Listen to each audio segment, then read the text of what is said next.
Salut les polyglottes, dans cette vidéo on va voir une petite astuce pour les personnes qui apprennent l'allemand.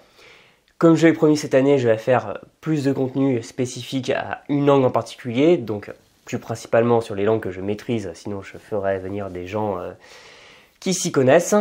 Et on va parler des verbes à particules et des verbes surtout à particules inséparables. Si vous faites de l'allemand, vous savez qu'il y a des verbes avec une particule qui peut se détacher, par exemple vorschlagen, ich schlage vor. Donc la particule va à la fin. Ou alors qui va se placer devant le participe passé. Par exemple, vorschlagen, vorgeschlagen. En revanche, il y a des particules qui ne se séparent pas. Et puis, le verbe dans ce cas ne va pas avoir de ge, c'est-à-dire le préfixe ge qu'on peut avoir au participe passé. Par exemple, machen, gemacht.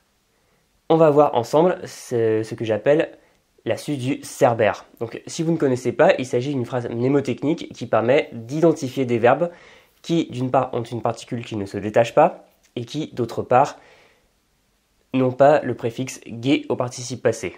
On va voir ça tout de suite. Je vais à présent vous présenter les fameux verbes Cerbère qui sont des verbes à particules inséparables et qui ne prennent pas le préfixe ge au participe passé.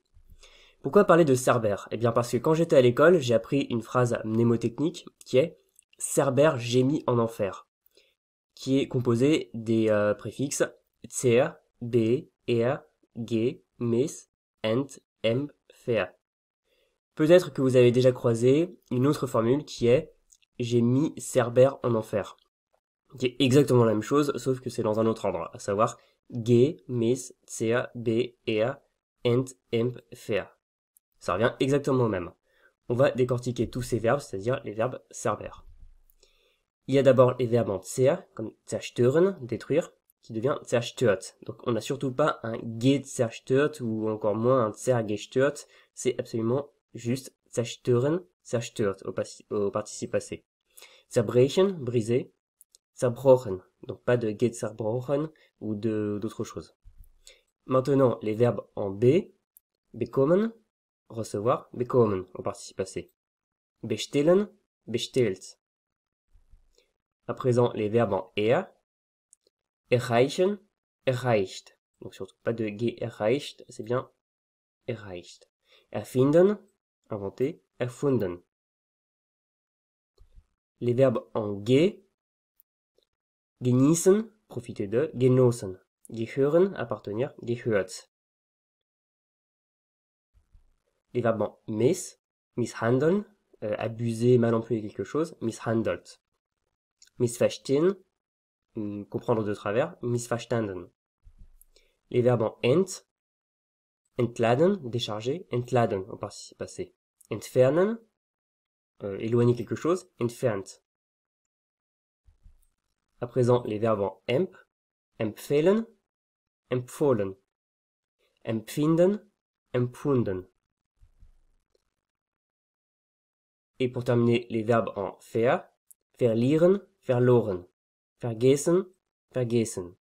Donc vous voyez que tous ces verbes qu'on a appelés ici les verbes Cerbère ne prennent pas de ge au participe passé et leur particule est inséparable, ne se balade jamais dans la phrase et c'est ainsi que vous allez pouvoir bien les retenir.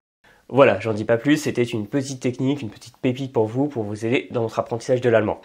N'hésitez pas à me dire si vous la connaissiez, si vous la découvrez ici, si vous avez d'autres techniques pour bien apprendre la conjugaison en allemand. Et si ça vous a plu, si vous trouvez ça intéressant, que vous voulez que je refasse ça, que ce soit pour l'allemand ou pour une autre langue, n'hésitez surtout pas à m'en faire part ici dans les commentaires. Pour ma part, je vous dis à très bientôt dans une prochaine vidéo. Vous pouvez bien sûr vous abonner à la chaîne et mettre un pouce si cette vidéo vous a aidé. Vous pouvez bien sûr vous inscrire à mes contacts email privés en cliquant sur le lien ci-dessous. Vous recevrez une mini-formation pour apprendre votre vocabulaire efficacement, pour apprendre par exemple ce genre de choses en allemand, d'autres choses en allemand, ou bien tout ce que vous voulez comme vocabulaire dans une autre langue. À très bientôt, salut.